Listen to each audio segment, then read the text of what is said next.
the fifth day of strike at Sydney University this semester.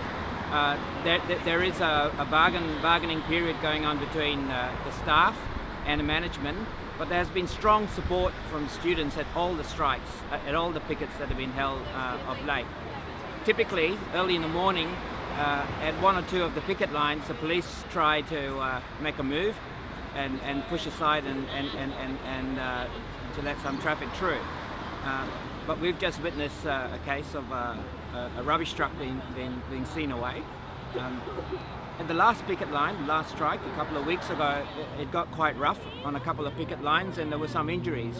Reportedly, I think 3 students who were helping in the picket line were injured. And so there's a fair bit of concern that this doesn't repeat itself again on today's picket lines. We're here today on the picket. We're at the last week of campus here at University of Sydney, and we're taking action again in support of the staff and in support of quality education at University of Sydney. University management hasn't given in to the union demands for better wages and conditions for staff and an end to the intense level of casualisation, which means that casual lecturers and casual tutors just have no stability in their workplace and don't know if they're going to be employed from semester to semester. So that puts heaps of stress on them, and it puts heaps of stress on students, because we want teachers to have the time to teach us great stuff like how to change the world, how to stop runaway climate change, and how we can liberate humanity.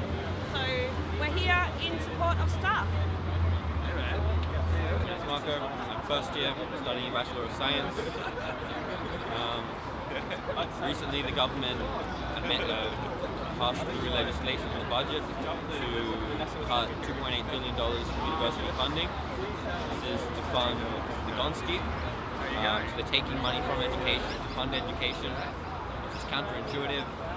They are taking $900 million directly from the university budgets, and they're taking $1.2 billion from new startup scholarships, so that's the youth allowance, Oz study, things like that. This is money that comes at the start of semester, $1,000 at the start of each semester, to help people from low socioeconomic backgrounds to buy textbooks, to have money just in case there's a problem with rent, gas, utilities, anything like that. Instead, from 2014, they're changing this to a loan. So now if you choose to accept this payment, this will be added onto your HECS basically. This is going against the whole point of the Gonski, which is to help they say it is to help low socioeconomic people get into university, get the tertiary education, and sort of get out of this perpetual cycle, whatever they're in. So we're opposing these federal cuts as well, and students have taken action 3-4 times across the country at various campuses, saying we want quality education, and actually we want free education. There was a National Day of Action that took place demanding free education, because what we've seen is a transfer of wealth from the poor to the rich over the last 30 years, and part of that has been privatisation and corporatisation of university and university life. So at the end of my degree, I'll probably end up with a $60,000 HECS debt. I won't be able to pay that off anytime soon. And actually what we should be doing in this country is taxing the rich and enlisting free education. If countries like Bolivia and Venezuela, third world, global south countries, can have free education, then why can't Australia? And actually the answer to that is because the Labor government and the Liberal government, they want to keep the rich rich, and they actually want to get the rich richer. So we're saying no to that. Germany and France and other countries in the EU, they also have what they call community-funded education, which is essentially free education. All the countries in the world are going through a financial crisis at the moment. Australia's been relatively untouched by that. We are one of the richest countries in the world, so why are we paying so much for education? Too right.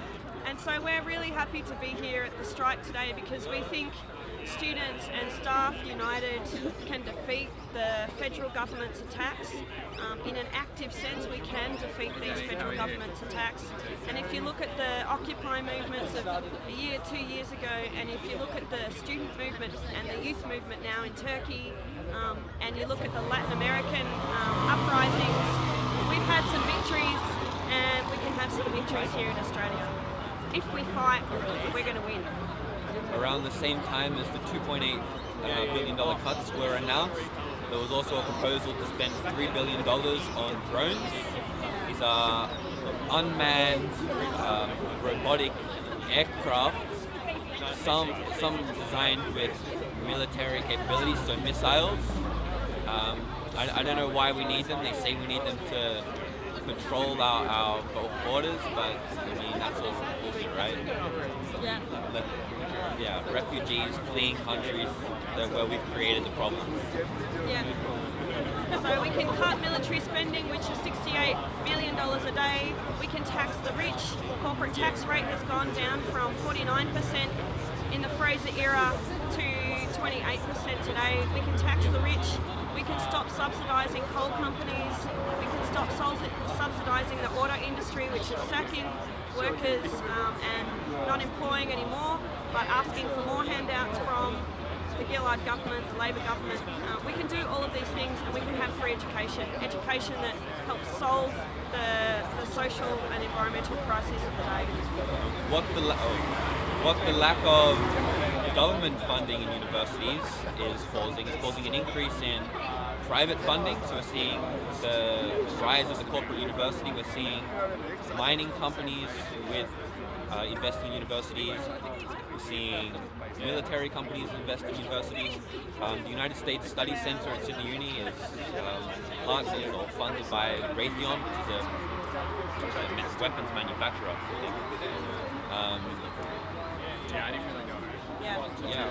So we don't want we want an end to this corporate funding to universities, because the corporations want universities to research for them and their corporate interests, which is private profit, and we want education for liberation. We want education that will teach students such important tasks as how to make Australia renewable in energy by 2020, and we want a whole bunch of technically proficient young people in transforming the economy from a carbon emitting economy to a sustainable one. That's just one thing that we want the youth of Australia to be able to do. There's really closing the gap.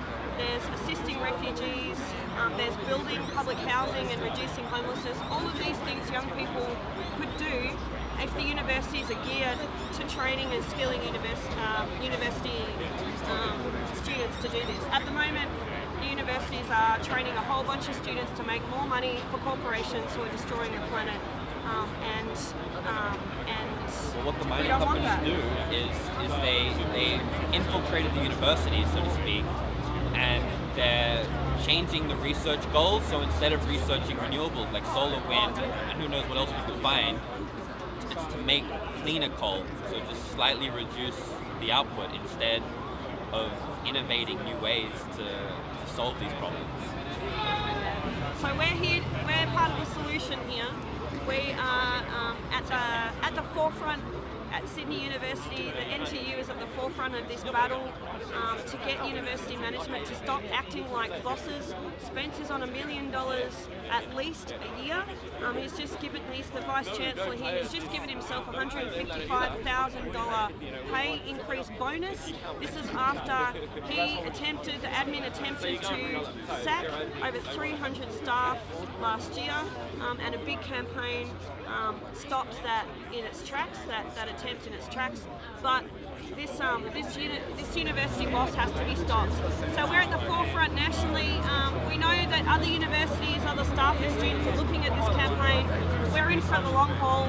We're not going away, and we're not going away until we challenge and defeat these federal education cuts as well. At the start of this year, so 2013, Sydney Uni recently got a new chancellor. She was chosen not because of her knowledge of education, She had little to no experience in the field prior to this. She is, however, currently sitting on the board of AGL Energy. She was on the board or high up in Macquarie Bank, and also high up or on the board of QBE Insurance. So this just indicates again what the university management's priorities are.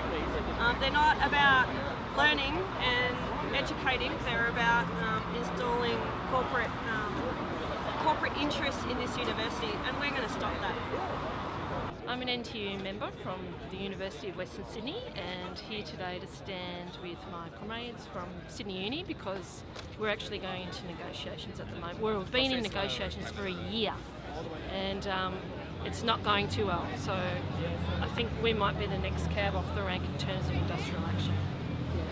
So we just want a fair go basically, because I've been a casual, and let me tell you, it's a bit of a pain being at the beck and call of the university and only having 3 or 4 hours work a week. Oh, excuse me. They're allowed to come out, but they can't come in. No pasaran! I'm an NTU member as well. I've been working casually at another university, so I'm here to support my colleagues at Sydney University as well. I'm also here as a parent because I have a teenager. I can see what's happening with education, not just tertiary education, secondary education as well. And the cuts that Julia Gillard is saying are necessary in the tertiary sector to fund the secondary sector, I think is a load of hogwash. It doesn't make sense. If you're looking for a real education revolution, you don't rob Peter to pay Paul, so to speak. So I'm here to support the staff and I'm here to support the students.